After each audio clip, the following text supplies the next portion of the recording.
回忆一下我们家孩子为什么从小会去练八部金刚功，那也是没有办法的事。当时他4、5岁的时候，经常咳嗽。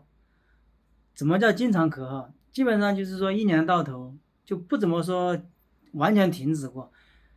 所不同的就是说有高峰有低谷的一个区别。而且他咳嗽的时候，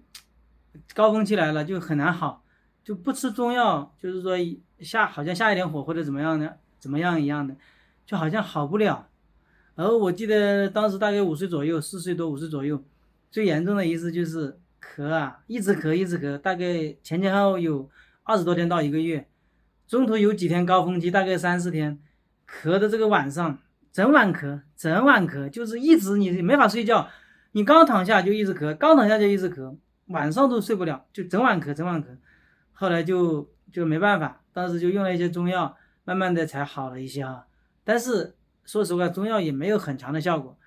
有一点引导作用吧，但是不可能彻底能够改变这种状态，只是说可以把这个高峰期度过，让它平顺一点，但是还是咳，所以没有办法。那后来就到了2016年的时候，大概7月份我记得，就让他做八部金刚功了。因为我们是2015年做的嘛，我当时大概都做了1年还不到，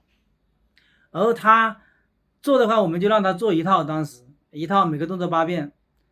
说实话，别小看这一套，当你把它练起来的时候，特别是孩子从小就练的时候，5岁多练嘛，我们家孩子，你才发现八部金刚功这种抻筋拔骨的这种拉筋操嘛，可以这样理解，它真的对这个咳嗽真的是降维打击。就一套，说实话，其实一套在我眼里就跟没做一样的，但是对孩子来讲，已经是很有影响力了。他做一套之后，就大概就慢慢的咳嗽越来越少，越来越少了。他过了几个月，基本上没有什么咳嗽了，很少了。好，停了一段时间，大概半年不咳嗽了，大概1年左右的时间，又有一个反弹，就跟那个股票跌多了反弹那种感觉。那一次反弹高峰期大概也咳嗽了有大概半个月，但是这个高峰远远达不到以前的那种整晚咳的高峰，远远差了。但是也不用吃药了，就继续练八部金刚功，就治好了，治愈了。